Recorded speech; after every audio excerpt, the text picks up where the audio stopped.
और आपके ऊपर आज भगवान की कृपा हुई, बल्कि अति कृपा हुई, तभी तो आप सब लोग यहाँ पर आए।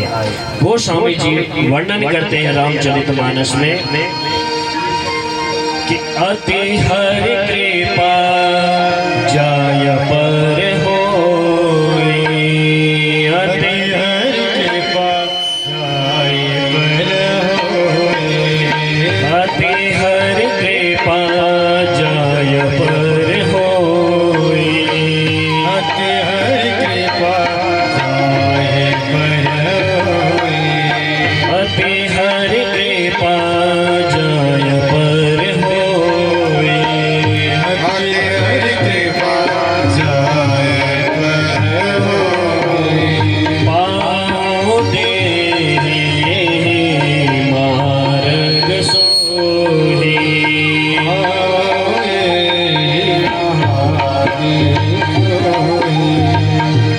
पाँव देहि मार्ग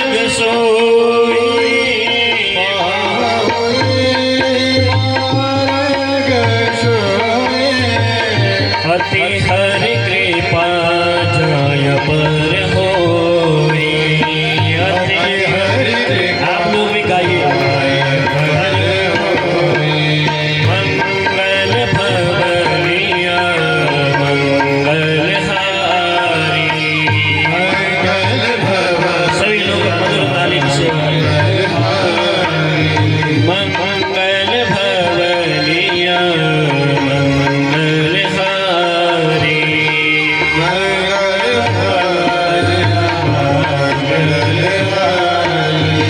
प्रभु सुदशरथ अजर बिहारी, प्रभु सुदशरथ अजर बिहारी।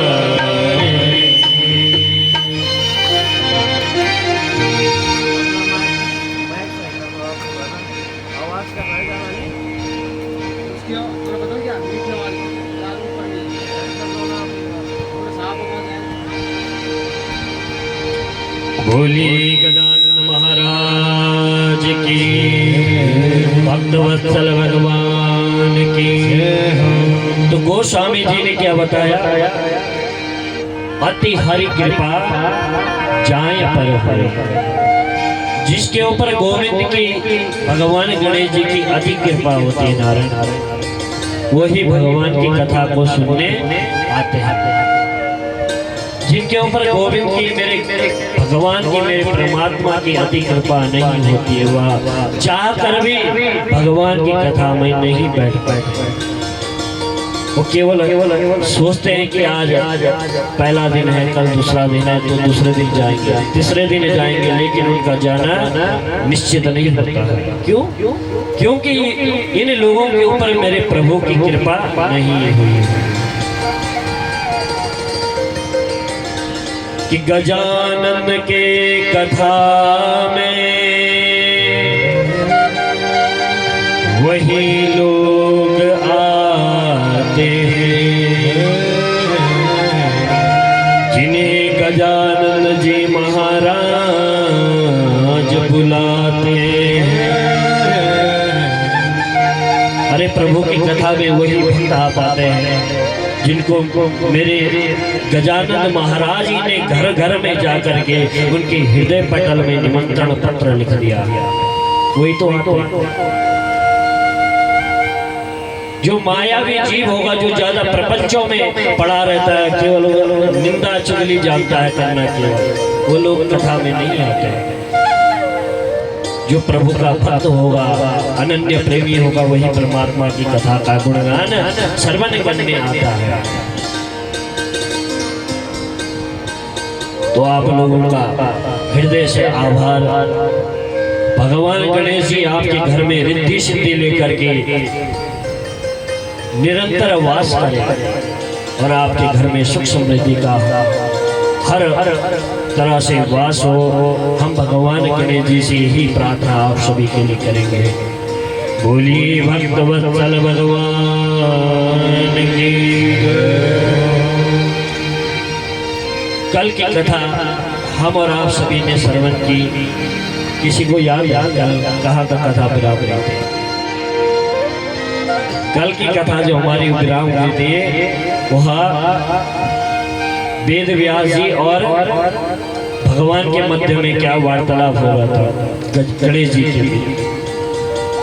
वेद व्यास जी ने भगवान गणेश जी की मधुर स्तुति की। अंत में गणेश जी ने उन्हें दर्शन दिया। वो 18 पुराण की रचना कर रहे थे। तो आज नृत्य दिवस की कथा में हम और आप सभी बड़े भाव के साथ, बड़ी तल्लीनता के साथ, बड़ी शालीनता के साथ प्रवेश करेंगे। आप मन में भगवान गणेश जी के मंत्र का उच्चारण करते रहें और परमात्मा की कथा में अपने आप को लीन करते हैं।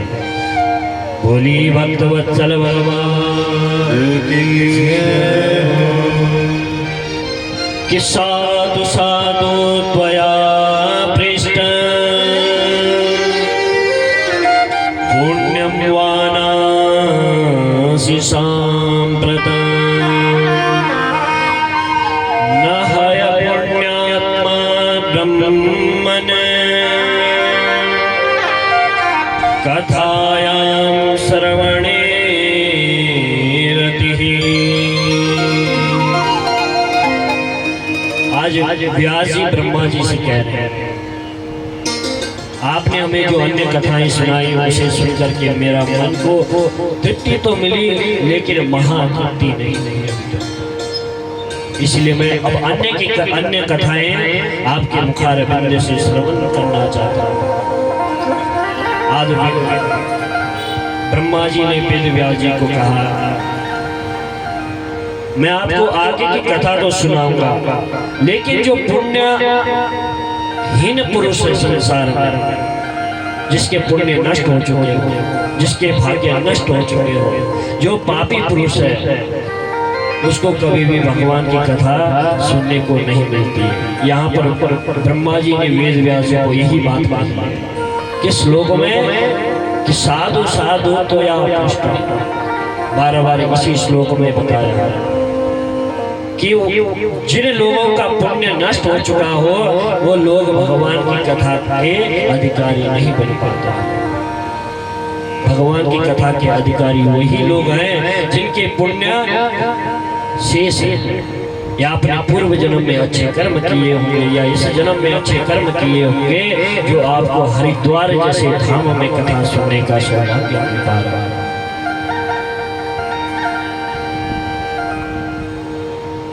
जन्म जन्मांतर के जब जीव के भाग्य उदय होते हैं तो आप सभी के भाग्य उदय हुए हैं, तभी आप लोगों को कथा का पाठ श्रवण करने को मिल पा रहा है।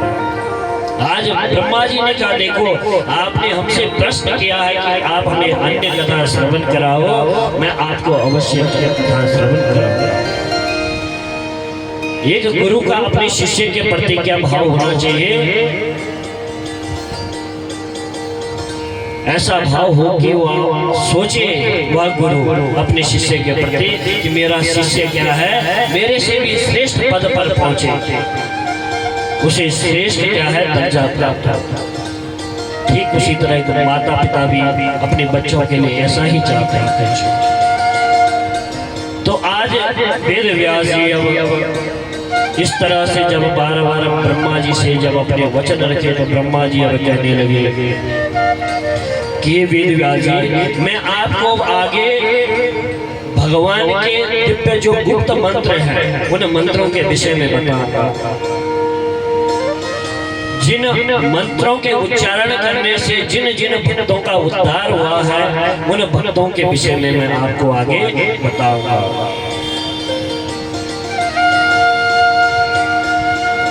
कि मंत्र राज जपे नाय यथा तुष्टो गजाननः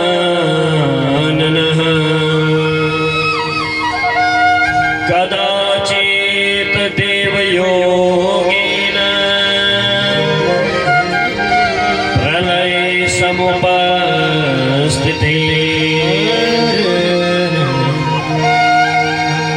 गणेश जी के दो दिव्य महामंत्र बताए हैं पुराण, गणेश महापुराण। वैसे तो गणेश जी के 7 करोड़ दिव्य मंत्र हैं, मगर मंत्रों की अगर संख्या देखी जाए तो 7 करोड़ मंत्र हैं। लेकिन उन 7 करोड़ मंत्रों में से सर्वश्रेष्ठ 2 मंत्र बताए हैं, और उन 2 मंत्रों में से एक सर्वश्रेष्ठ मंत्र बताया है भगवान गणेश जी का एकाक्षर मंत्र। जानते हैं कोई एकाक्षर मंत्र? भगवान गणेश जी का एकाक्षर मंत्र क्या है? ओम गम गम गम। क्या है? ओम गम गम गम। ये भगवान गणेश जी का एकाक्षर मंत्र है। अब वेद व्यास जी को आज ब्रह्मा जी बता रहे हैं कि महाराज एक समय की बात, सृष्टि में अत्यधिक प्रलय काल मच गया, चारों तरफ हाहाकार मच गया, मानो ऐसा लग रहा है कि आज सृष्टि का अंत होने वाला है। अब चारों तरफ जब हाहाकार हो गया तो एक भयानक शब्द की उस समय, प्रलय काल स्थिति के समय एक गूंज हुई, एक भयानक शब्द वहां से प्रकट। उस भयानक शब्द से महाराज एक भगवान गणेश जी का एक बीज मंत्र प्रकट हुआ, एक नाद प्रकट हुआ। उस नाद में ही भगवान गणेश जी का प्रादुर्भाव। भगवान गणेश जी उस नाद शब्द से ही वहां पर प्रकट हो गए। उसके पश्चात महाराज आगे भगवान गणेश जी जब वहां पर प्रकट हुए तो उनके समक्ष सत्व, रज और तम तीनों गुण एक साथ, जो कि ब्रह्मा विष्णु महेश तीनों के स्वरूप, तीनों के अंश हैं, वो तीनों प्रकट हो गए। ब्रह्मा विष्णु महेश वहां पर जब गणेश जी के समक्ष प्रकट हुए तो वह विचार करने लगे, महाराज अरे हम कौन है, हम कहाँ से आए, हमारा क्या कार्य है। और संकोच में पड़ गए, आश्चर्य में पड़ गए, हमें यहाँ पर किसने भेजा, क्यों भेजा, हमारा क्या कार्य है। अब ब्रह्मा विष्णु महेश ने क्या किया कि एक विशाल सरोवर था, उस सरोवर में जाकर के, समुद्र में जाकर के आज उन्होंने डुबकी लगाई। और जैसे ही रसातल में गए, अंदर गए तो उन्होंने अपने स्थान का पता नहीं कर पाया जहाँ से वो प्रकट हुए थे। अब सोच करके अंत में क्या हुआ कि ब्रह्मा विष्णु महेश हार करके वापस पुनः अपने जहाँ पर उपस्थित हो रखे थे वहीं पर ही विराजमान हो गए। ब्रह्मा जी दुखी हो गए। ब्रह्मा जी ने सोचा भाई अब क्या किया जाए, कैसे किया जाए, हमारे जन्मदाता कौन है। उसी समय भगवान गणेश जी जो करुणाकर हैं, दयालु हैं, उसी समय भगवान गणेश जी वहां पर उन ब्रह्मा विष्णु महेश के समक्ष प्रकट हो गए। बोली गजानन महाराज। आज भगवान गजानन जी जैसे उन सब समक्ष आए जब ब्रह्मा विष्णु महेश के,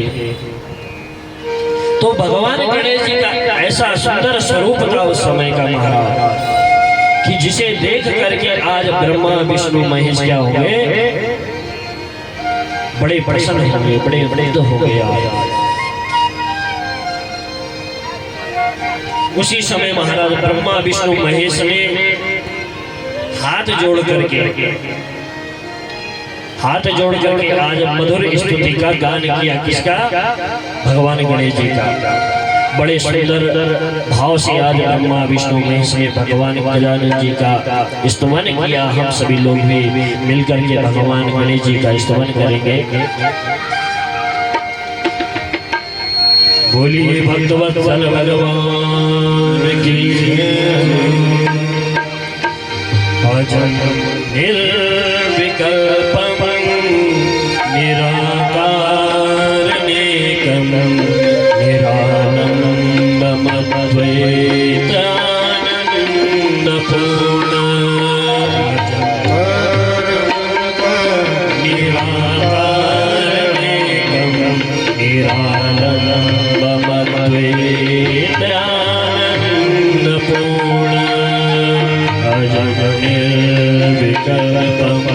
निर्विशेषं निरीहं परं ब्रह्मरूपं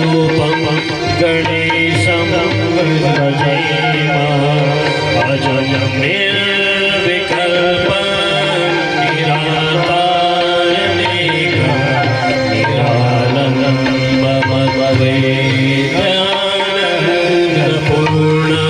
मधुर भाव के साथ भगवान गणेश जी की आप स्तुति करें।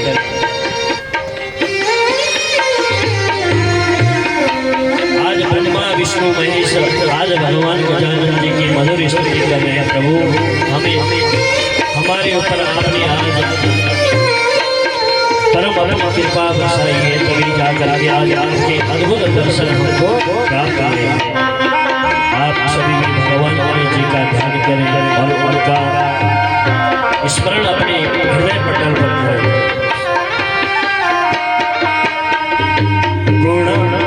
गुणातीतमाद्यं चिदानन्दरूपं गुणातीतमाद्यं चिदानन्दरूपं चिदाभासकं सर्वगं ज्ञानगम्यं चिदाभासकं सर्वगं ज्ञानगम्यं मुनिभिः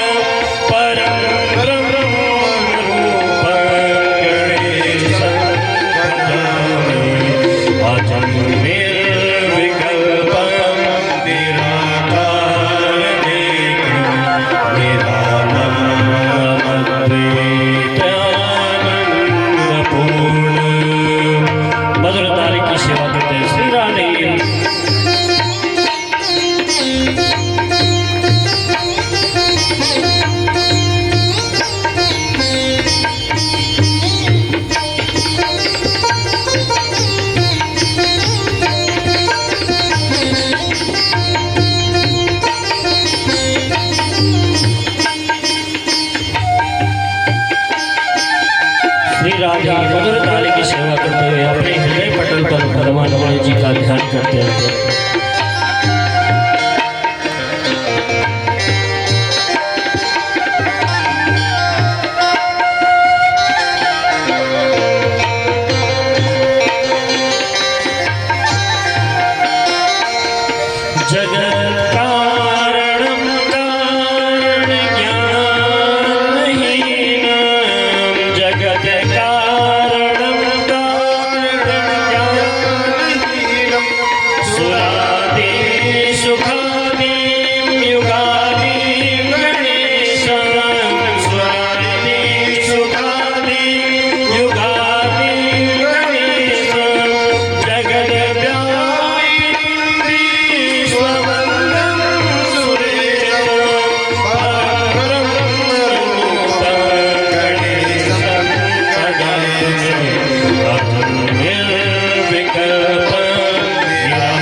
त्वदीये मनस्तापये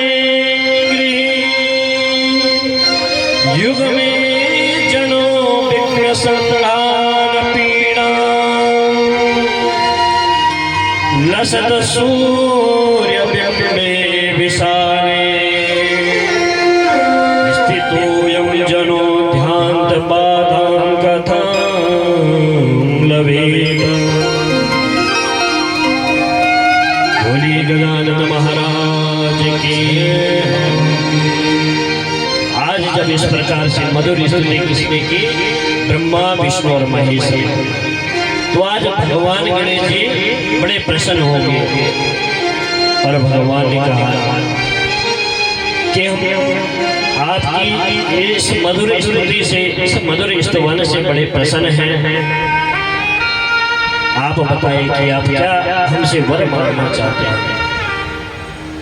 तो आज ब्रह्मा विष्णु महेश कहने लगे, प्रभु हमें आपकी भक्ति के सिवा में अन्य कुछ वर नहीं चाहिए, केवल आप हमें अपनी भक्ति देंगे।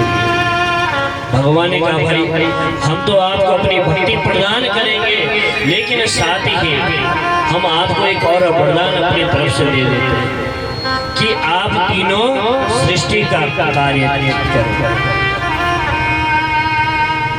तो आज ब्रह्मा जी के पास जो भगवान गणेश जी ने जो कार्य दिया है सृष्टि का, वह रजोगुण दिया। बोला कि आप रजोगुण से सृष्टि का निर्माण करो, और सप्तगुण दिया आज भगवान नारायण के पास। कहा कि आप सप्तगुण से संसार का भरण पोषण करो, संसार का पालन करो। और तमोगुण दिया भगवान शिव शंकर जी को। बोला कि आप इस तमोगुण से समस्त संसार का क्या करो, लय करो। इस प्रकार से तीनों देवताओं को, तीनों भगवानों को भगवान गणेश जी ने वर प्रदान किया। अब ब्रह्मा विष्णु महेश ने वर तो ले लिए, लेकिन मन में अब विचार कर रहे हैं, प्रभु हम किस तरह से संसार का कार्य सृजन करें। हमने तो यह सृजन का कार्य कभी आज तक देखा नहीं, सृष्टि हमने कभी देखी नहीं, सृष्टि को कैसे बनाया जाए हमने यह सब देखा नहीं। इसलिए कोई आप हमारे ऊपर अपनी कृपा करो। तो भगवान गणेश जी ने आज क्या किया, अपना विराट स्वरूप बनाया आज भगवान गजानन ने, और अपने विराट स्वरूप में ब्रह्मा विष्णु और महेश को अंदर प्रविष्ट करवा दिया। भगवान का इतना विशाल स्वरूप जब देखा, अंदर ब्रह्मा विष्णु गए, तो चारों तरफ आप ढूंढने लगे अपने जन्म स्थल कि हमारा प्रादुर्भाव कहाँ से हुआ। ये संसार जो इतना दिख रहा है, इस संसार में हम कहाँ पर प्रकट हुए थे।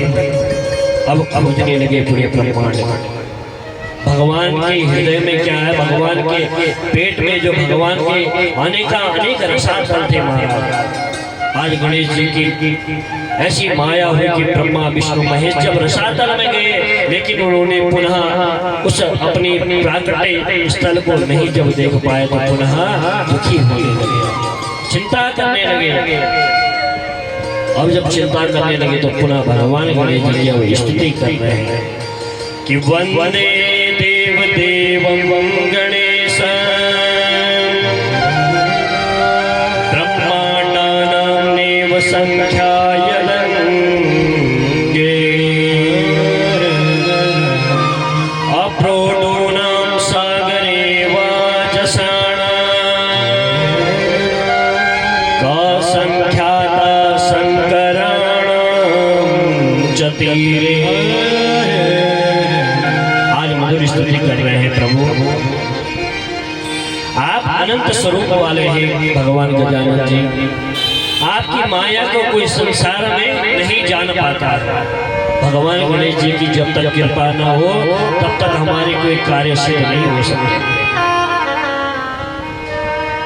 इसलिए प्रभु आप अनंत हैं, अनादि हैं, आपकी कृपा से ही हम संसार में आए हैं। आज ब्रह्मा विष्णु महेश ने जब मधुर स्तुति की इस तरह, तो भगवान गणेश जी क्या हुए, प्रसन्न हुए। ततः प्रसन्नो भगवान नंदो वै गजानन।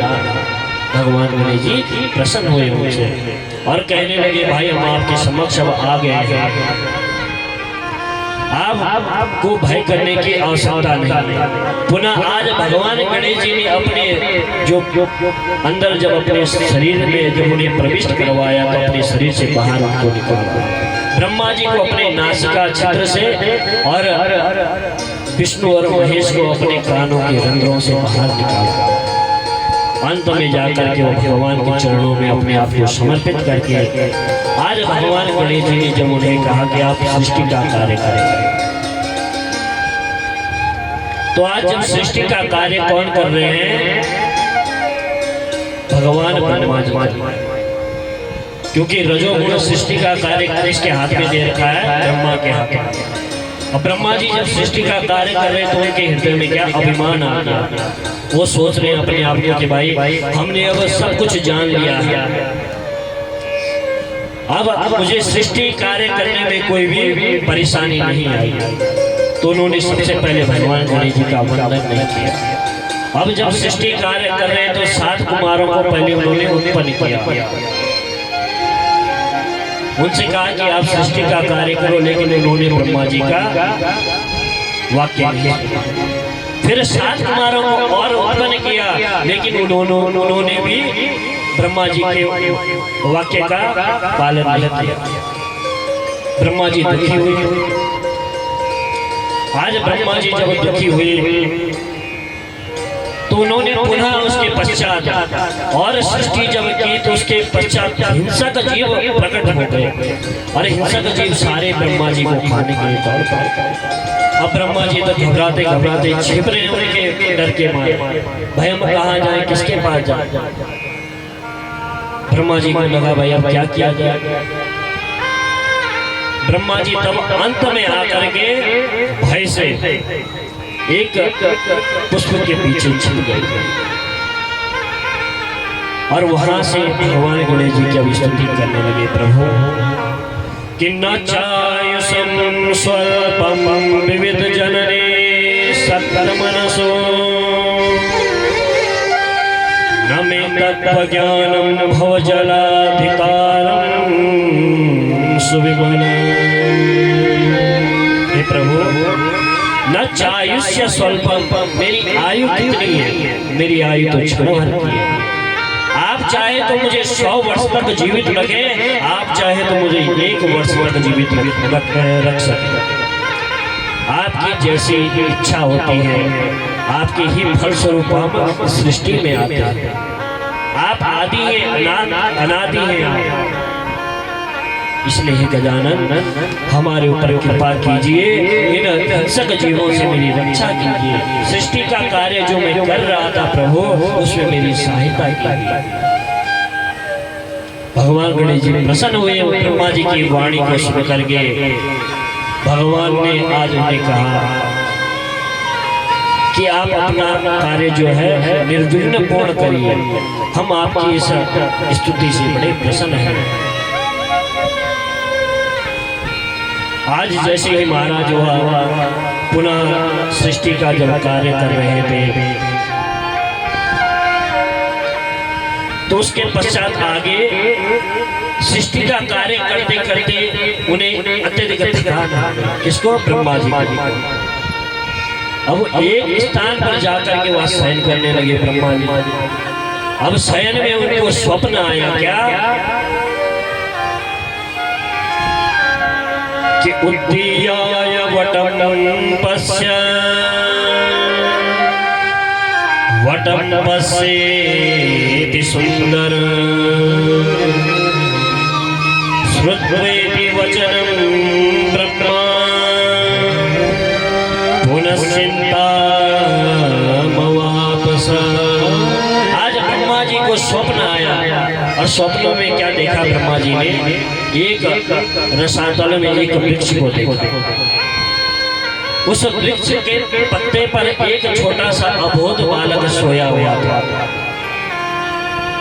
वो बालक जब सोया हुआ तो ब्रह्मा जी ने स्वप्न में उस बालक को देखा तो पुनः चिंता करने लगे, भाई ये बालक कौन है, कहाँ से आया।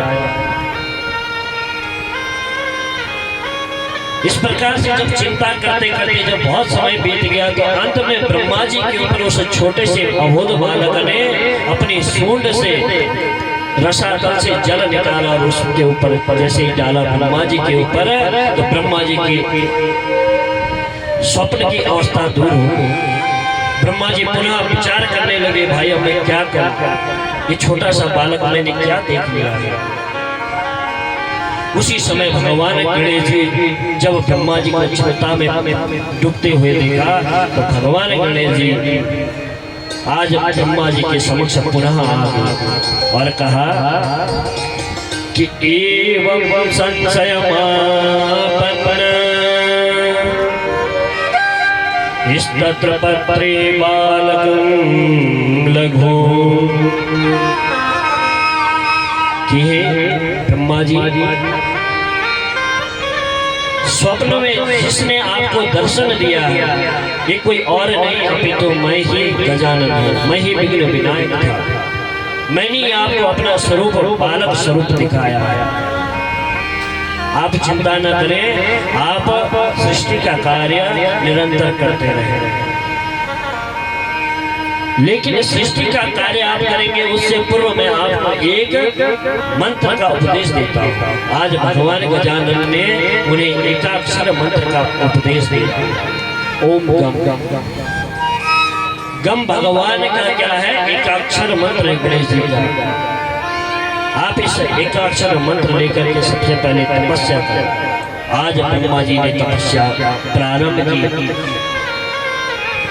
तपस्या करते करते जब बहुत वर्ष बीत गए, अंत में स्वयं भगवान गणेश जी उनके समक्ष आए। गणेश जी ने उन्हें पुनः वरदान दिया कि अब आप निश्चिंत होकर के मेरी सृष्टि का कार्य करें। उसके पश्चात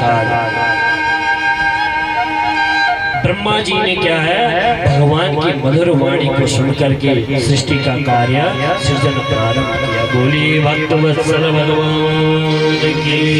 आज ब्रह्मा जी ने अंत में परमात्मा गणेश जी की मधुर स्तुति की। प्रभु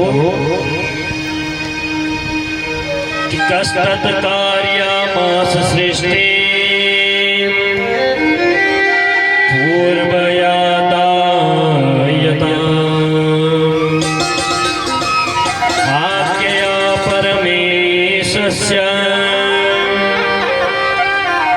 प्रसादाच प्रसन्नधि। सृष्टि का कार्य जब ब्रह्मा जी ने किया तो सृष्टि के कार्य में आज बड़े प्रसन्न हुए भगवान गणेश जी। और अंत में आज ब्रह्मा जी ने भगवान की मधुर स्तुति पुनः की।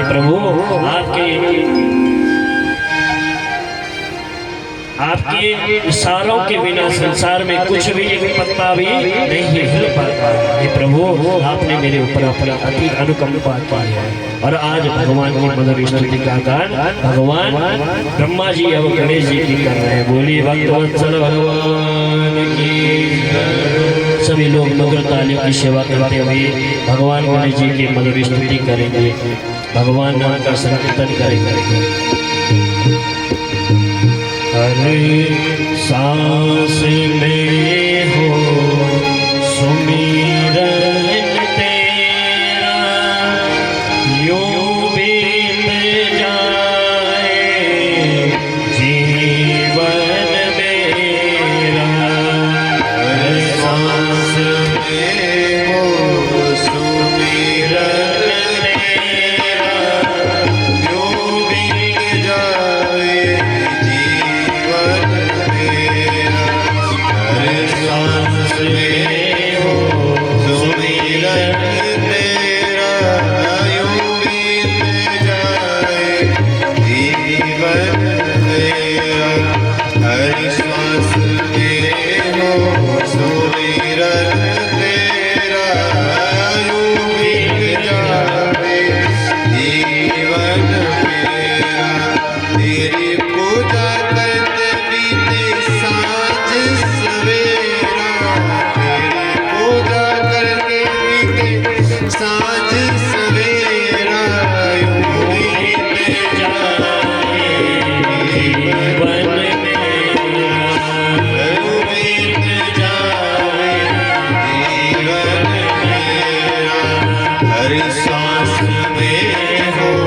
सुमिरन तेरा,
इस प्रकार से मधुर स्तुति की।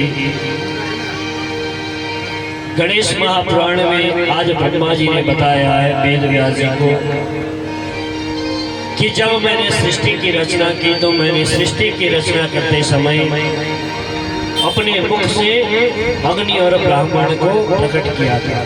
वेद में ब्राह्मण जब वेद का पाठ करते तो उसमें एक मंत्र आता शुक्ल यजुर्वेद में, ओम ब्राह्मणो शमुखमासीत् बाहो राजन्यः कीर्तः उरुतदस्य तददेश्यः पनव्यागं शूद्रो अजायत। अर्थात ब्राह्मणो शमुखमासीत्, भगवान ने अपने मुख से ब्राह्मण को और अग्नि को उत्पन्न किया। भगवान ने ब्राह्मणों से मुखमासीत्, अपने मुख से ब्राह्मण को और अग्निदेव को प्रकट किया। बाहु राजन्य, अर्थात अपनी बाहों से किसको उत्पन्न किया है? क्षत्रिय को। कीर्तः उरु तदस्य, यानी कि अपने जंघाओं से वैश्य को उत्पन्न किया है। कीर्त वैश्य शूद्रो अजायत, अर्थात अपने चरणों से शूद्र को उत्पन्न किया है। इस प्रकार से भगवान ने सृष्टि की रचना की थी। और जो हमारा ये मन है, इस मन से भगवान ने क्या प्रकट किया था कि चंद्रमा मनसो जात चक्षुः सूर्यो अजायत श्रोत्रात् वायुश्च प्राणश्च मुखात् अग्निरजायत। चंद्रमा मनसो जात, अर्थात अपने हृदय से भगवान ने तो चंद्रमा को प्रकट किया अपने मन से। जात चक्षो हो, अपने नेत्रों से सूर्य देव को प्रकट किया। सूर्यो अजायत, श्रोत्रा वायुष्य, और अपने कानों से किसको उत्पन्न किया भगवान ने? आयु को, अपनी श्रोत्रा वायुष्य, वायु को उत्पन्न किया और प्राण को उत्पन्न किया। अच्छा, जब संसार में संसार छोड़ करके जब लोग जाते हैं तो कहते हैं, वृद्ध जन कहते थे पूर्व समय में कि भाई इसने अपने शरीर का जो त्याग किया, इसके जो प्राण गए, कोई कहते हैं इसके नेत्रों से गए, कोई कहते हैं इसके कान से गए। तो कान और नेत्र से जिसके प्राण जाते हैं, आप लोगों ने भी सुना होगा ये सब बातें, जिसके प्राण यदि कान और नेत्र से चले जाए उसका वास कहाँ पर होता है? स्वर्ग लोक में। और जिनका शरीर के नीचे वाले भाग से जाता है उनका नरक में वास होता है। ऐसा सिद्धांत है शास्त्रों का। ये तभी संभव है जब हम लोग क्या करेंगे? सत्कर्म करेंगे, तभी हमारे प्राण, कोई कहते हैं हमारे नेत्रों से चले गए, कोई कहते हैं कि भाई उसके कानों से उसके प्राण चले गए, प्राण भी जाते हैं। इसलिए भगवान ने उस प्राण को और उस वायु को अपने कानों से उत्पन्न किया है। श्रोत्रात् वायुश्च प्राणश्च मुखात्, और मुख से अग्नि को उत्पन्न किया है। बोली भक्तवत्सल भगवान की। इस प्रकार से सृष्टि का कार्य संपन्न हुआ। अब आगे चल करके एक दिन भगवान नारायण क्या है? शयन कर रहे थे सृष्टि कार्य करते समय। अब वह शयन निद्रासन में पड़े थे। कौन? भगवान नारायण। और उनके कानों से दो मधुकैटभ नाम के दो दैत्य उत्पन्न हुए उनके कानों से। अब जब दो दैत्य उत्पन्न हुए तो उसी समय वो ब्रह्मा को मारने के लिए उद्यत हो पड़े।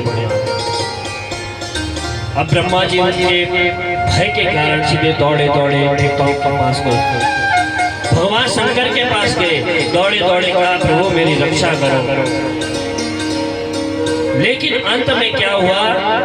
किसी ने जब उन दो दैत्यों से ब्रह्मा की जब रक्षा नहीं कर पाया तो अंत में आज ब्रह्मा ने निद्रा देवी की स्तुति की। बोला भाई कि यदि निद्रा देवी प्रसन्न नहीं हुई तो विष्णु जी आज अपने स्थान से खड़े नहीं उठ पाएंगे, क्योंकि इनका वध स्वयं नारायण के ही हाथों से होना है। इस प्रकार से आज ब्रह्मा जी ने तय कर लिया और ब्रह्मा ने आज निद्रा देवी की मधुर स्तुति करेंगे कि स्वाहा स्वधा रूप धरा सुधा मात्रा स्वरूपिणी कर्त्रीं च हर्त्रीं जननी जनस्य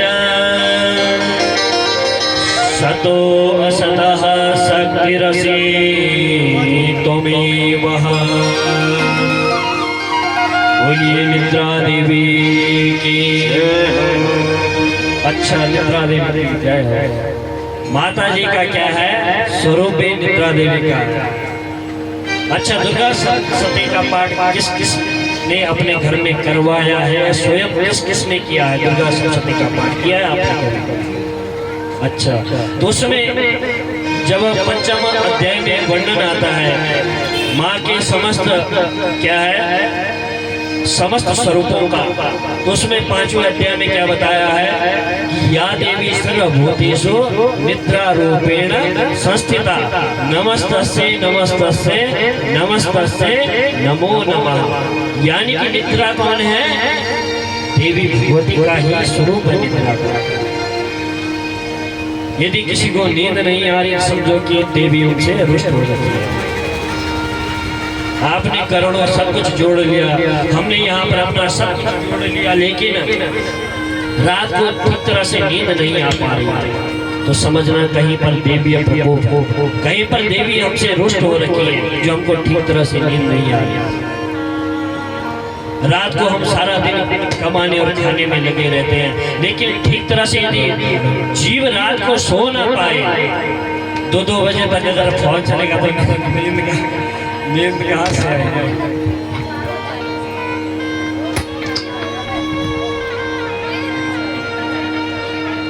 अच्छा, लोग कहाँ पर एक बात ये भी बताते हैं कि हमारे बच्चे क्या हैं रात को सोते नहीं और सुबह उठते नहीं। तो ये बात कैसे माना जाए अब कि भाई इसमें क्या त्रुटि होगी कि बच्चे रात को सोने रहे, सुबह टाइम से उठने रहे? इसमें तो हम लोगों की गलती है, माता पिता की गलती होती है। अब बच्चों के हाथ में जब इतने बड़े बड़े टैबलेट दे दिए, फोन, तो बच्चा कहाँ से सो पाएगा चैन से?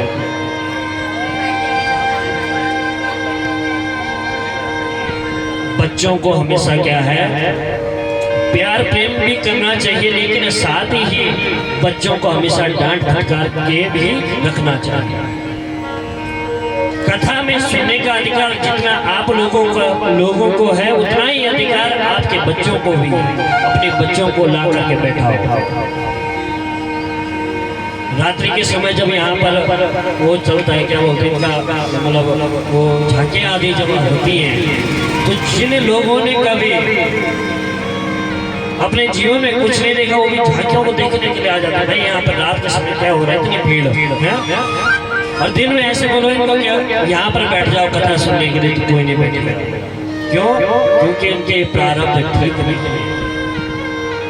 कहाँ से आएंगे? भूतों के जैसे जो नाचना है। रात को कौन नाचते हैं, कौन जागते हैं? रात को भूत जागते हैं। 10-11 बजे के बाद तो फिर भूतों के भगवान शंकर जी का काल चलना प्रारंभ हो जाता है। भगवान शंकर जी 10 बजे रात के बाद अपने गणों के साथ विचरण करते हैं। और भगवान शंकर के गण कौन है? भूत प्रेत। अब रात को जो भटकेगा इधर उधर, तो क्या है भूतों के साथ उसकी गणना की। इसलिए जीवन में अपना जीवन का सदुपयोग करें, अपने समय का सदुपयोग करें और अपने बच्चों को सन्मार्ग की ओर जोड़ें।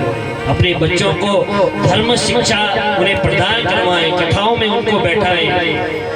उनके पास फोन न दे करके उनके पास हनुमान चालीसा की पुस्तक दें, उनके पास माला जपने को दें, ताकि वह अच्छा धर्म का आचरण करें, माता पिता की सेवा करें।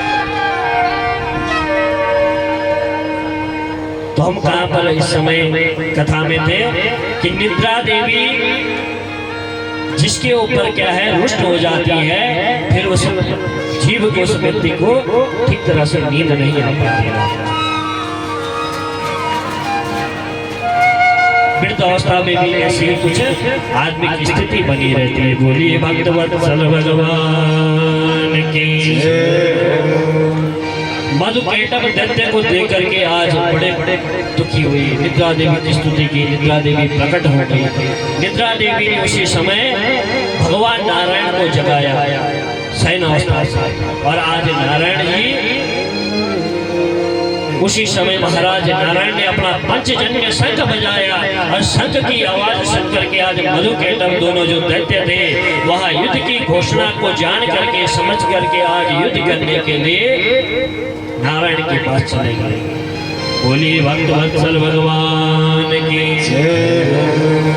आज नारायण के समक्ष जब युद्ध करने के लिए जब मधुकैटभ आए, तो आज मधुकैटभ डर गए, युद्ध नहीं कर पाए। किसके साथ? मधुकैटभ के साथ।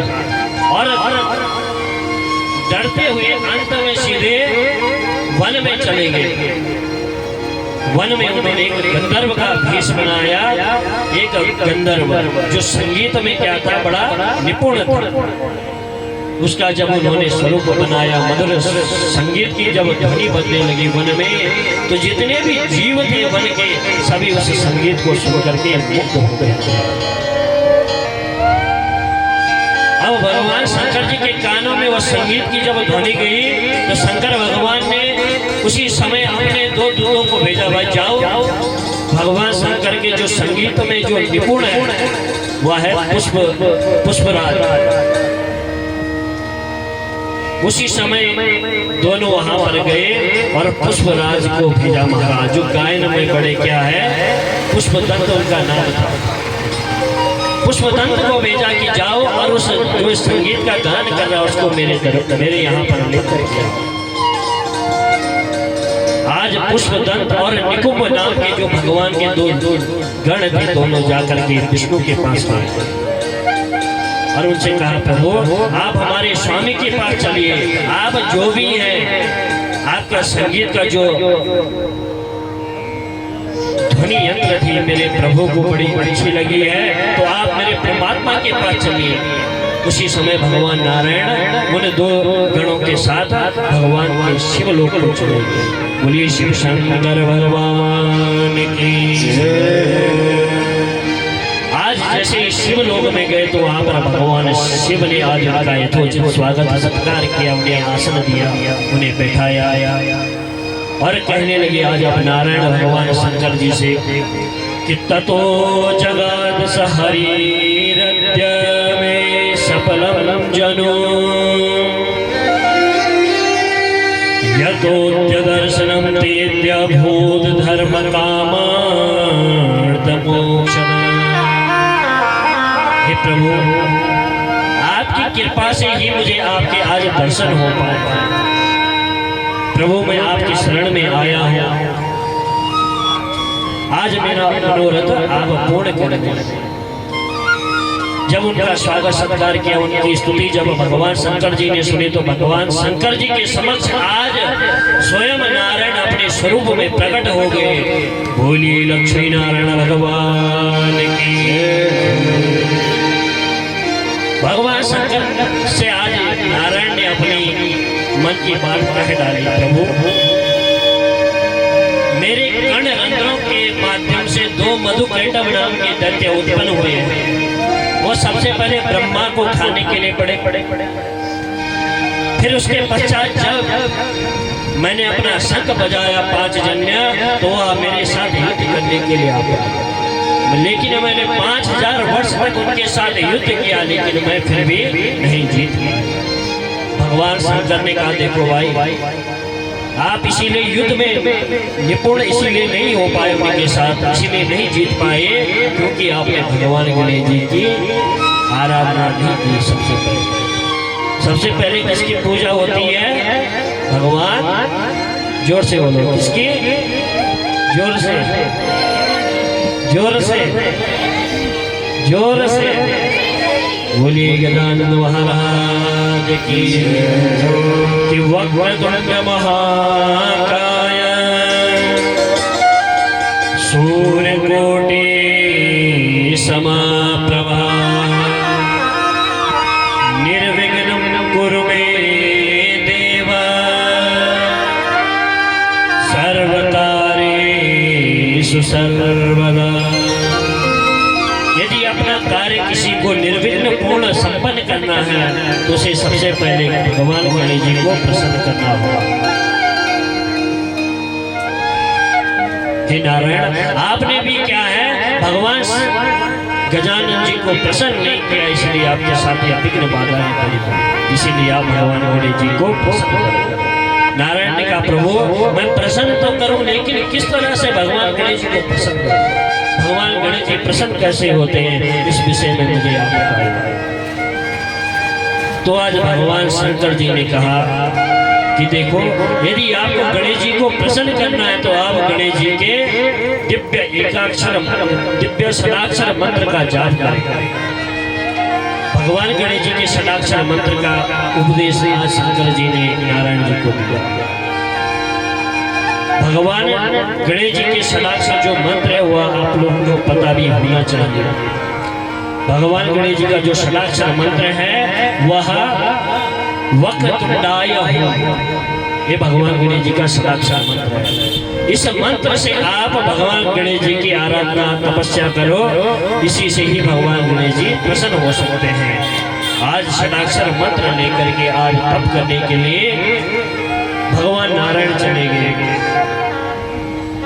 और भगवान नारायण ने आज गजानन जी की मधुर स्तुति एवं तपस्या करनी प्रारंभ कर दी।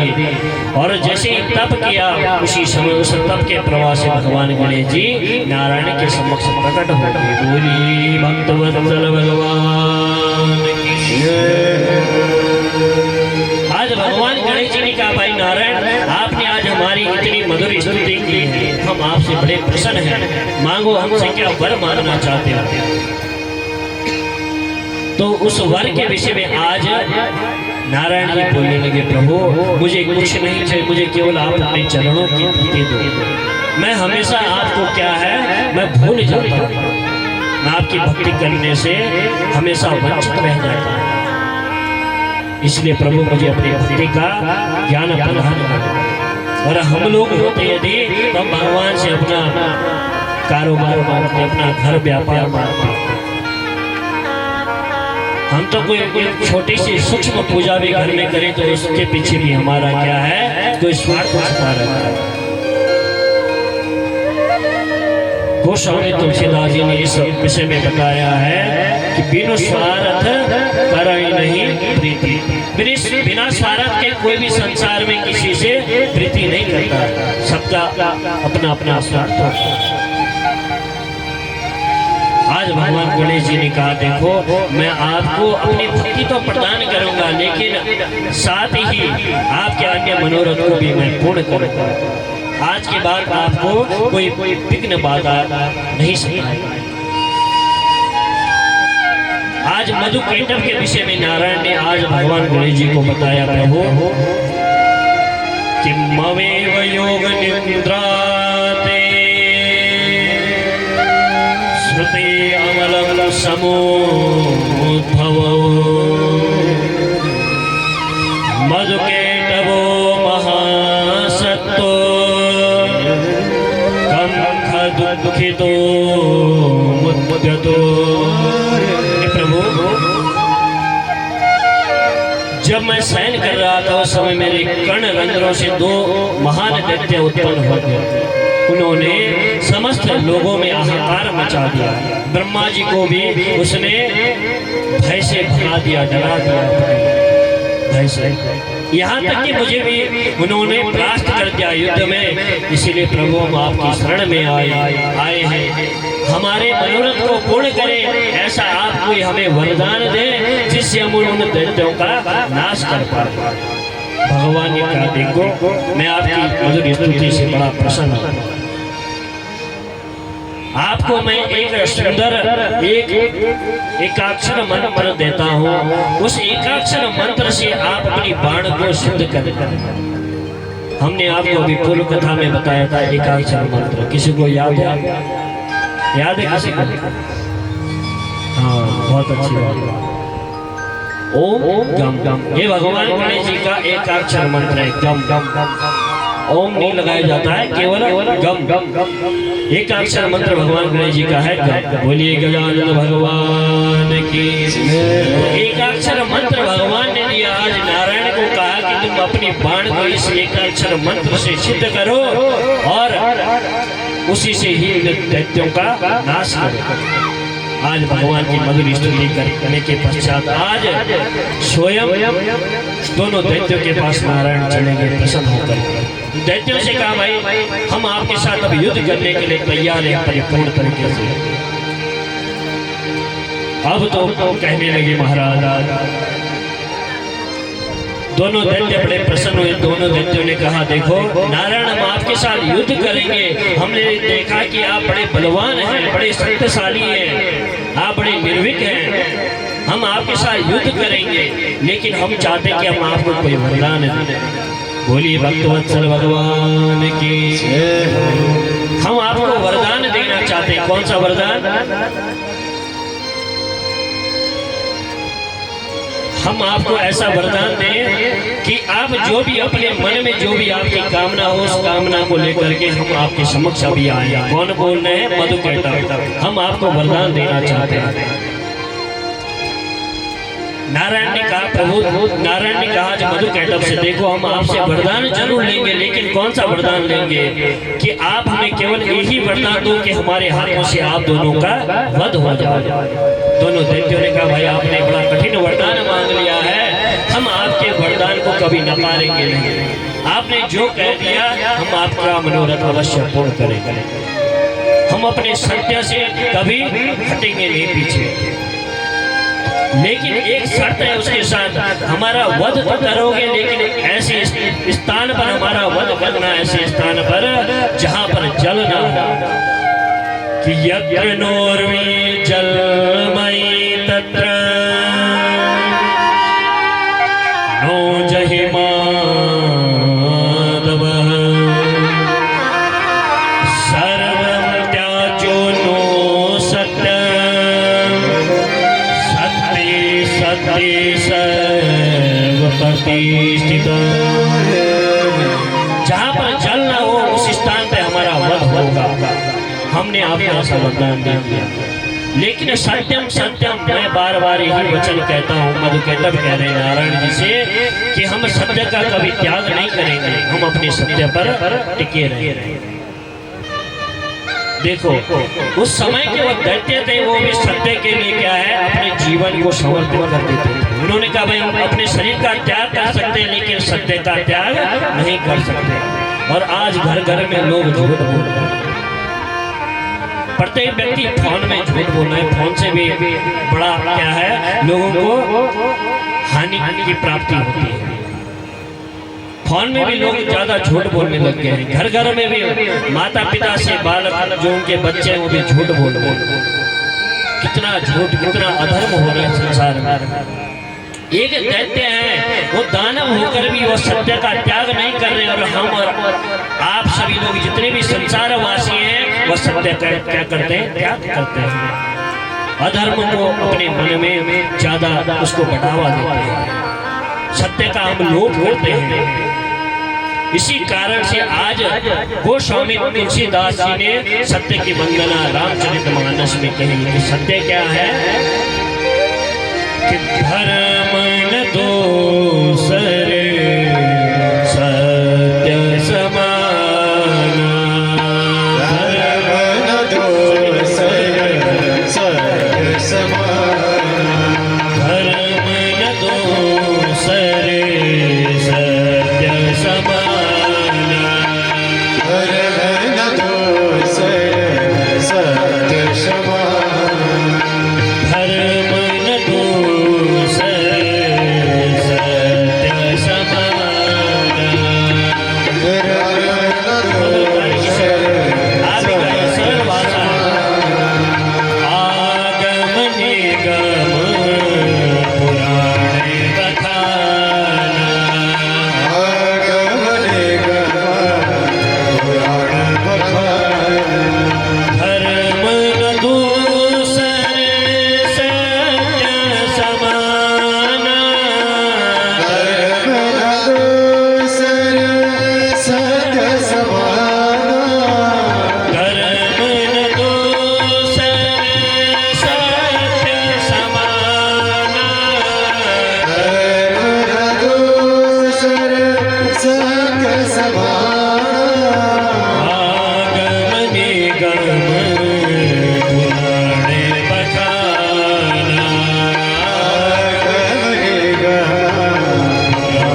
दशरथ अजय बिहारी प्रभु न सुसरत बिहारी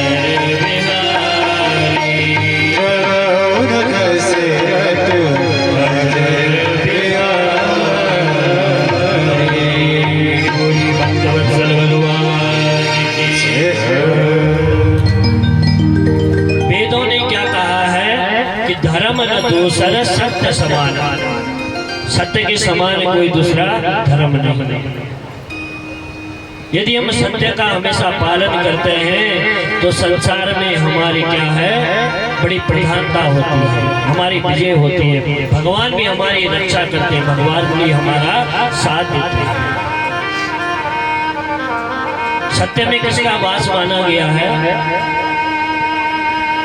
किसी को पता है सत्य में किसका वास है? भगवान का वास। और सत्य किसका स्वरूप है? भगवान का स्वरूप है। भागवत कथाओं में आप लोगों ने इतना सुना है कि सत्य क्या है। सत्य की वंदना प्रथम स्कंद के प्रथम अध्याय के प्रथम श्लोक में की है।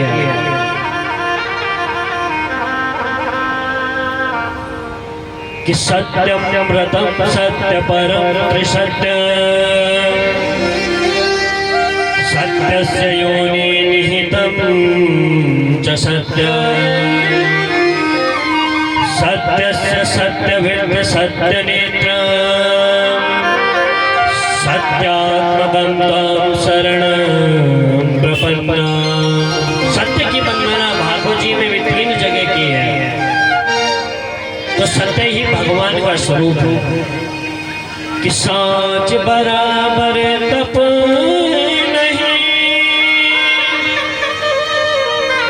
झूठ बराबर पाप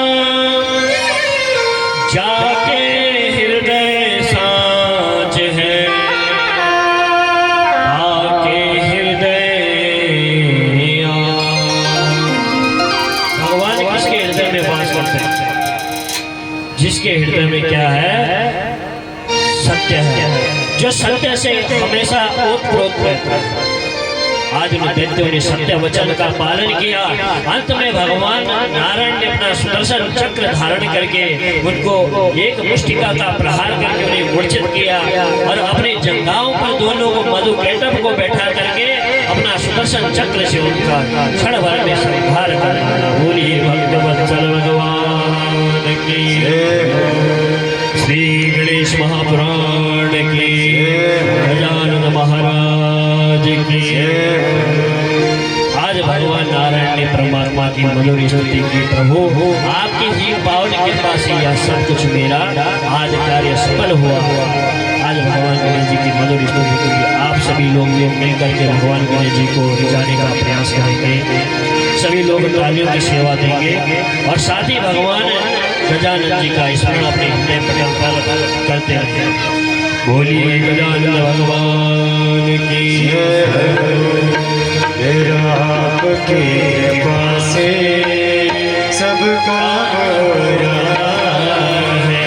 मेरे आपके पास सब काम हो रहा है। मेरा आपके पास सब काम हो रहा है। मेरा आपके पास सब काम हो रहा है। मेरा आपके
साथ हो जो मेरे किसी चीज की कमी है।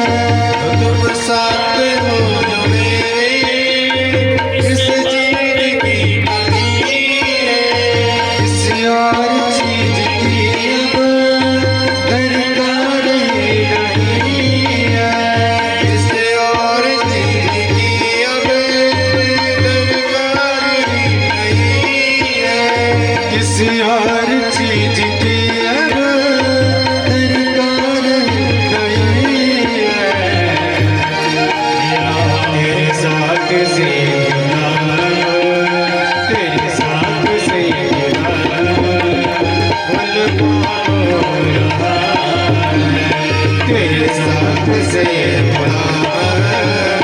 पल पाओ रहा है। तेरा नाम के पास सब काम हो रहा है। तेरा नाम के पास सब काम हो रहा है। बोली भक्तवत्सल भगवान की गजानन महाराज की लक्ष्मी नारायण भगवान की भक्तवत्सल भगवान की श्री गणेश महापुराण की जय जय श्री राम।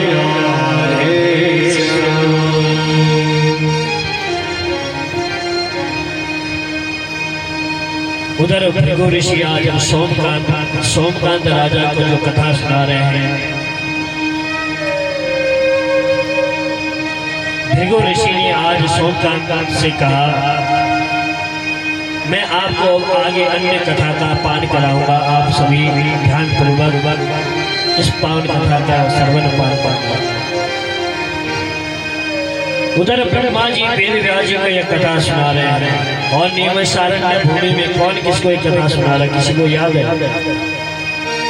कल प्रथम दिवस था, कल बताया था हमने आपको कि नैमिषारण्य भूमि में कथा हो रही है और वहां पर कौन किसको कथा सुना रहा है पता है? कल हमने बताया था।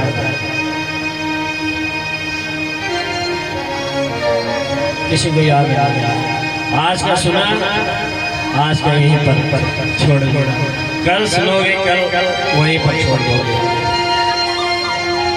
व्यास जी इतना सारा बोझ लेकर के हम कहाँ जाएंगे? थोड़ा स्मरण रखना चाहिए अपने धर्म के बारे में। हमें ज्ञात होना चाहिए कि नैमिषारण्य में जो पावन क्षेत्र है वहाँ पर कौन किसको कथा का पान करवा रहे हैं और किसकी कथा वहाँ पर चल रही है। नैमिषारण्य भूमि में आज सूत जी महाराज 88,000 ऋषियों को कथा सुना रहे हैं। सत्यनारायण की कथा तो सब सुनते हैं लेकिन सब भूल जाते हैं। बोले सत्यनारायण भगवान की जय। कि विदर्भ देश राजा भूत दान सुरो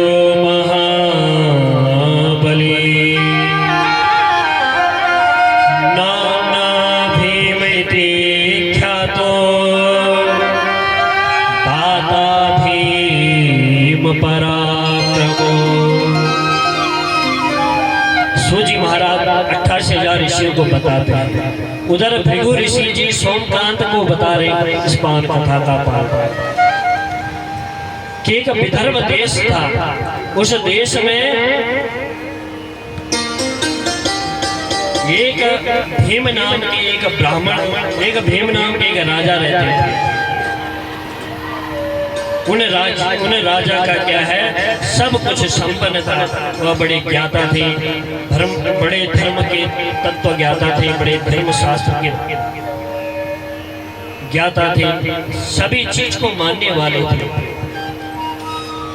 अपनी प्रजा का वह निरंतर अपना पुत्र समझ करके वह पालन पोषण किया करते थे।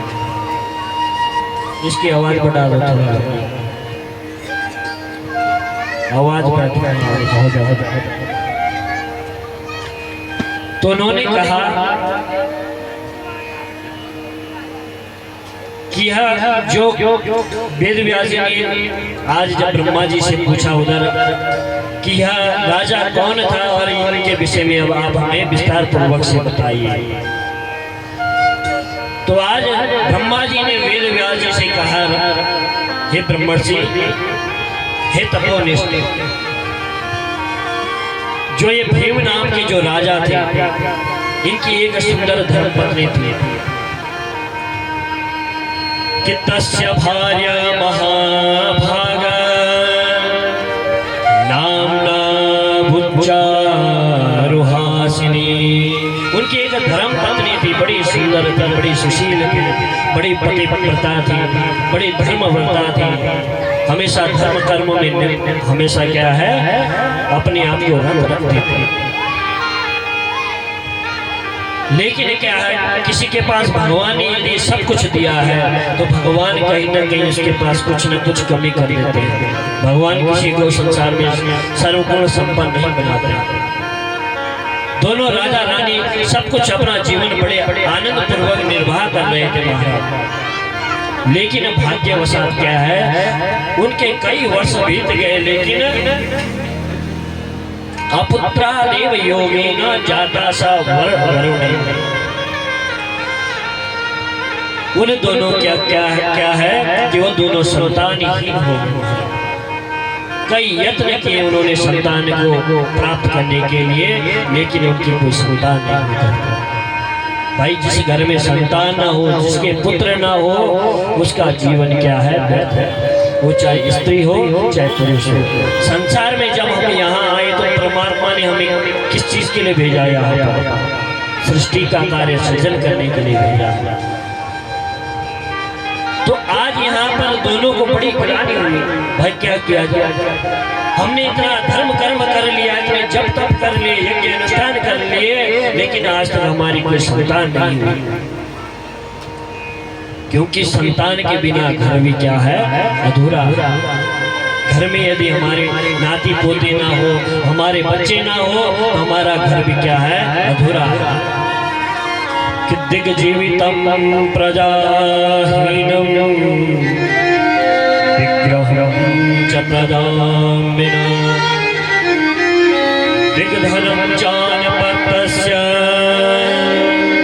दिक्कुलं सन्ततिर्विना। दिग्धनं चान्यपत्यस्य दिग्जीवितम प्रजाहीनम, अर्थात जिस घर में संतान न हो, जिस घर में जिनका पूर्ण परिवार न हो, उनका घर भी क्या है, व्यर्थ। और दिग्ग्रहं च प्रजामिना, जिस घर में जिनकी संतान नहीं होती, उनका घर भी क्या है, अधूरा। दिग्धनम चान्यपत्यस्य, और जिस घर में जिस धन को भोगने वाला कोई ना हो, उसका जीवन भी बेकार है, उसका जीवन भी व्यर्थ है, उसका धन भी व्यर्थ है।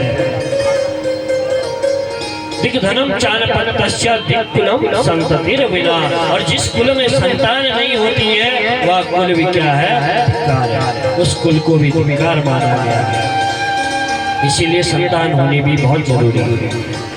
तो आज संतान जब होती है तो वही हमें इस संसार से क्या है, भौरूपी सागर से पार करता है। लोग कहते हैं कि बेटा बेटी एक समान, बेटा बेटी एक समान तो है, लेकिन पुत्र को ज्यादा दर्जा यहाँ पर दिया गया।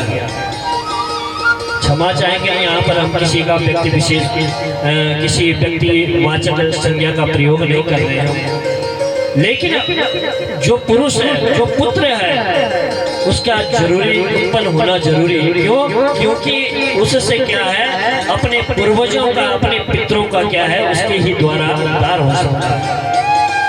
भाई, स्त्रियां अपने गले में जनेऊ धारण नहीं कर सकती, इसीलिए ये सब कार्य पुरुष के द्वारा ही सृजित किए जाते हैं।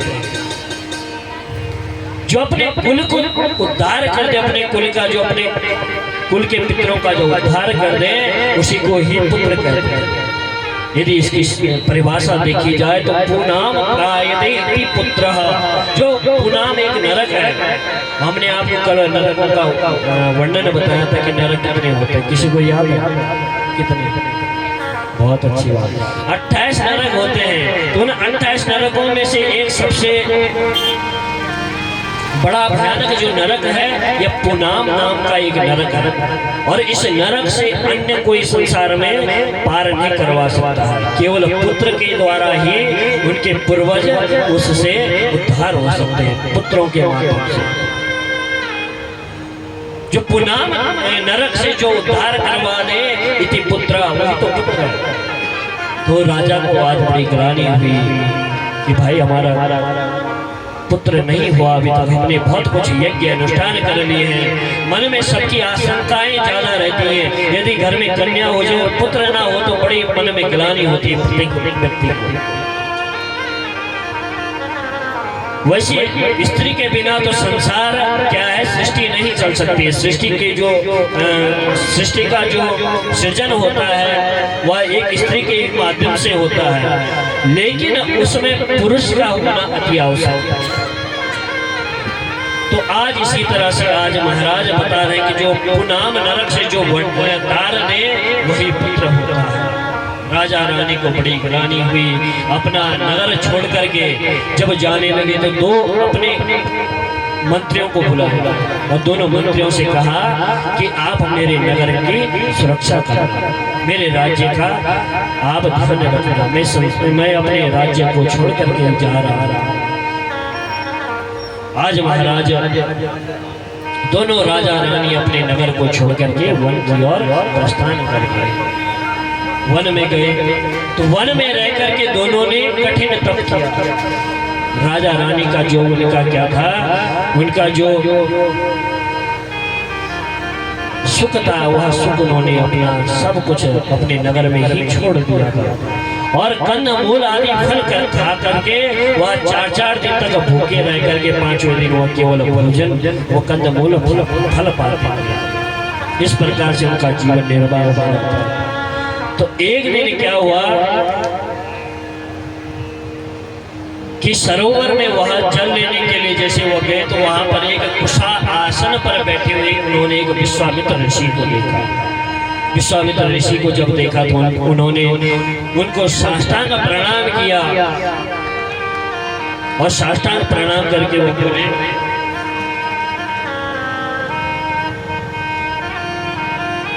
साष्टांग प्रणाम किया और साष्टांग प्रणाम करके उन्होंने बोला कि ददर्शो तत्र मुनि विश्वामित्रं कुशासने। ये मुनि आइए महाराज जी भी बड़े अच्छे कथा वक्ता हैं, आप भी बड़े सरल हैं। आपका स्वागत है हमारे कथा प्रांगण में। भगवान गणेश जी आपकी समस्त कामनाएं पूर्ण करें। बोलिए भक्तवत्सल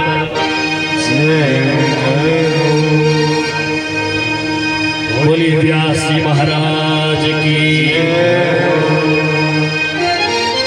आज जैसे ही विश्वामित्र ने उनकी जो धर्म पत्नी थी, उनकी धर्म पत्नी के ऊपर अपना हाथ रख दिया और हाथ रख दिया, धर्म पत्नी से कह दिया कि पुत्रवान हो। अब बड़ों का जो आशीर्वाद होता है वो कभी व्यर्थ नहीं जाता। अब जो राजा थे भीम नाम करके, उन्होंने कहा प्रभु आप हमें इस तरह से आशीर्वाद क्यों दे रहे हैं, हमारे तो अभी कोई संतान नहीं, मुझे नहीं लगता कि हमारी आगे कोई संतान होगी। बोला कि क्या हुआ कि हमारे कई वर्ष बीत गए लेकिन अभी तक हमारी कोई घर में संतान नहीं हुई, जिस कारण से हमने अपना नगर राज्य सब कुछ छोड़ दिया, हम वन में आ गए। लेकिन विश्वामित्र जी ने कहा देखो हमने अपने मुख से जो वचन कहते हैं हमारा वचन कभी व्यर्थ नहीं जा सकता है, इसीलिए कभी भी संकोच नहीं करना चाहिए। अपने से बड़ों का आशीर्वाद लो, अपने बच्चों को अच्छी शिक्षा दो, अपने माता पिता के चरण उन्हें स्पर्श करवाना सिखाओ। घर में कोई भी अतिथि आए उनके चरण स्पर्श करवाना सिखाओ। ना जाने किस वेश में नारायण मिल जाए, नारायण स्वरूप बन करके कोई आपके घर में आ जाए और आपको ऐसा आशीर्वाद दे करके जाए कि आपके चार चांद लग जाए जीवन। इसीलिए अपने बच्चों को क्या है अच्छी सदगति, अच्छी उन्हें सदमार्ग की और उन्हें उन्मत्त कर। अच्छे उन्हें धर्म शास्त्र का उपदेश दो। बड़ों का जो जीव आशीर्वाद लेता है, बड़े ये नहीं कहते हैं कि आप आयु में कोई बड़े, सबका सम्मान करो, चाहे कोई आयु में श्रेष्ठ हो चाहे किसी चीज में, लेकिन संसार में सभी प्रकार के श्रेष्ठ माने गए। लेकिन उन श्रेष्ठों में से भी श्रेष्ठ जिसे माना है वो पुराण ने किसे माना है, शास्त्रों ने किसे माना है कि धन वृद्धा बल वृद्धा आयु वृद्धा तथैव च, कि धन वृद्धा बल वृद्धा आयु वृद्धा तथैव च, ते सर्वेऽपि ज्ञान वृद्धाश्च सर्वे शिष्य किंकरः।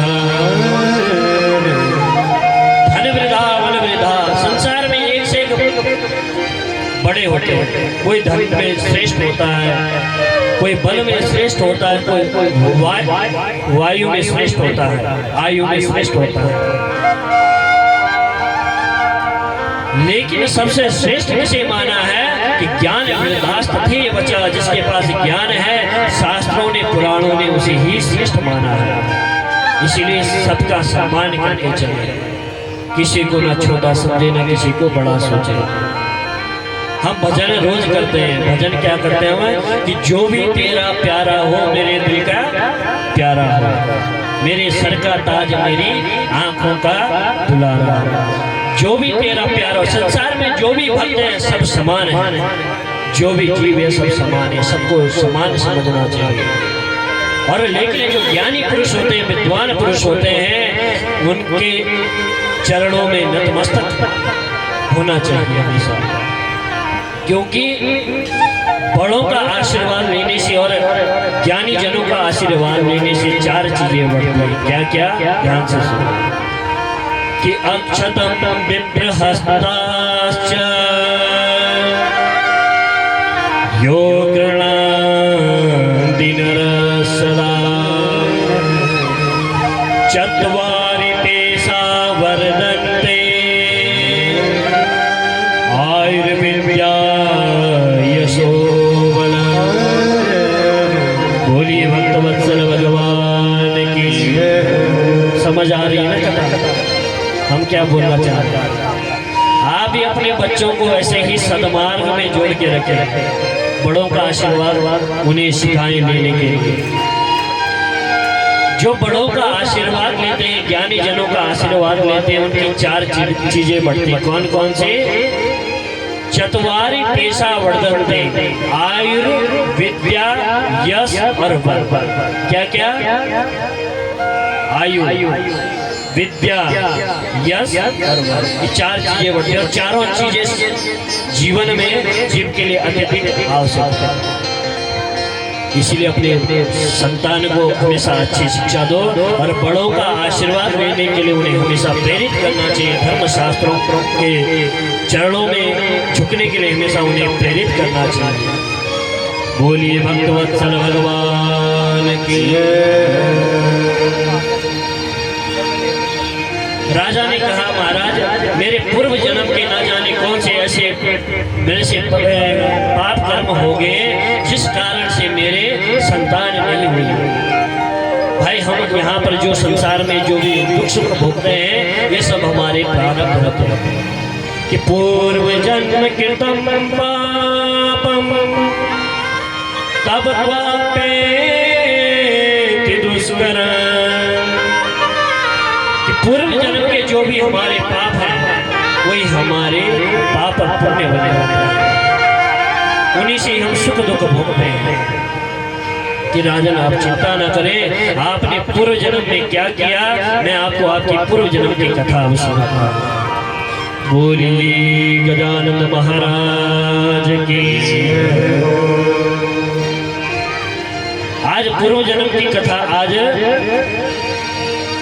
भृगु जी महाराज भीम को सुना रहे हैं कि तस्यापि बहुकालेन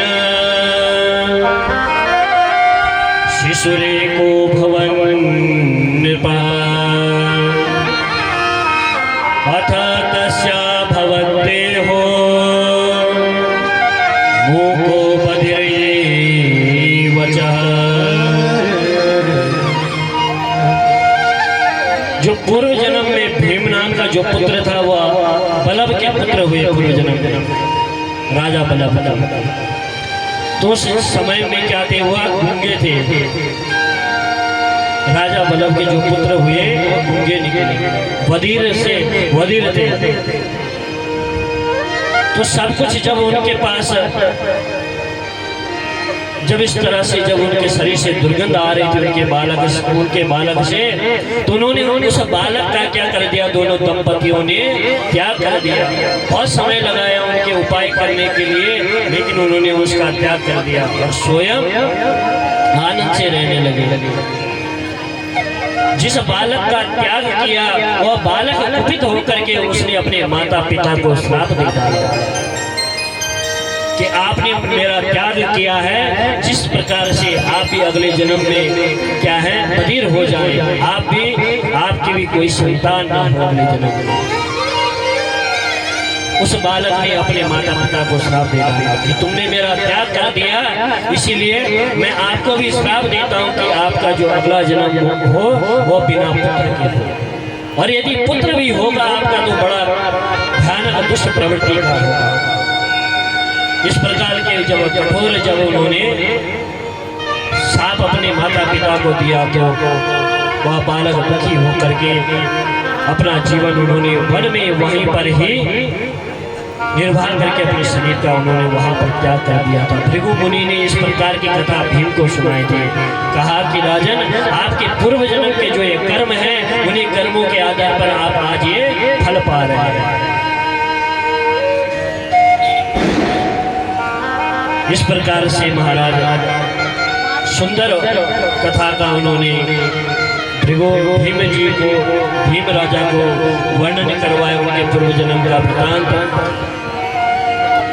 तो आज की कथा को भगवान श्री गणेश जी के चरणों में यहीं पर हम और आप सभी लोग विराम करेंगे, क्योंकि 7 बजे के लिए यहाँ पर आरती का भी समापन हो जाना चाहिए।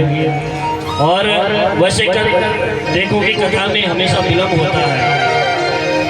4 बजे का समय है, सभी लोगों को आते आते यहाँ पर 4:30 पौने 5 तक हो जाता है। फिर यहाँ पर तैयारियाँ आदि करने में भी थोड़ा हमेशा विलंब हो जाता है।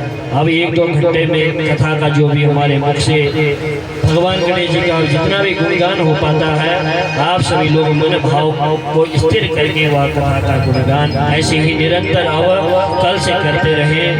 श्री राधे। बोलिए गजानन भगवान की। एक परमात्मा के चरणों में एक छोटा सा संकीर्तन, तत्पश्चात अपनी वाणी को यहीं पर विराम। बोलिए भक्तवत्सल भगवान की।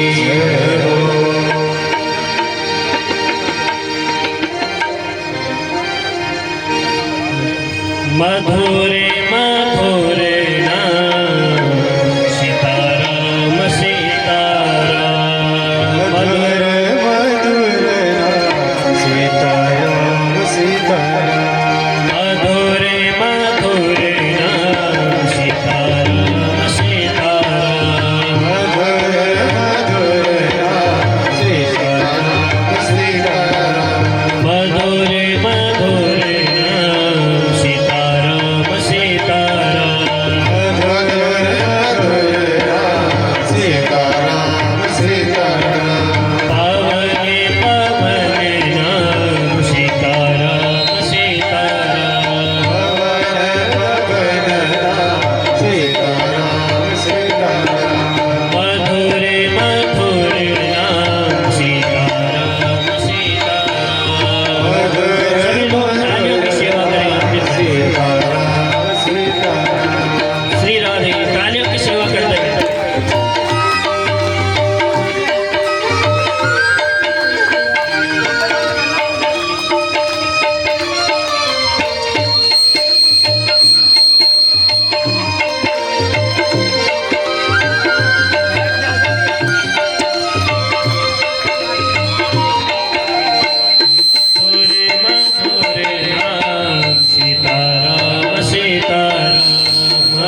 सीताराम पावन पावन नाम सीताराम सीताराम पवन पवन नाम सीताराम सीताराम मधुर मधुर नाम सीताराम सीताराम मधुर मधुर नाम सीताराम सीताराम पवन पवन नाम सीताराम सीताराम सीताराम सीताराम सीताराम सीताराम सीताराम सीताराम सीताराम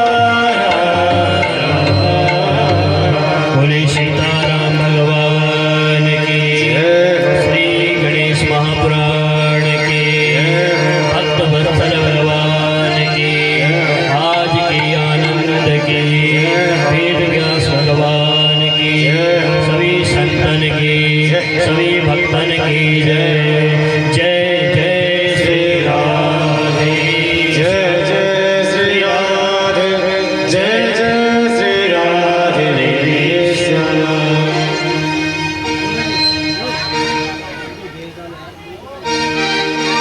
श्री राधे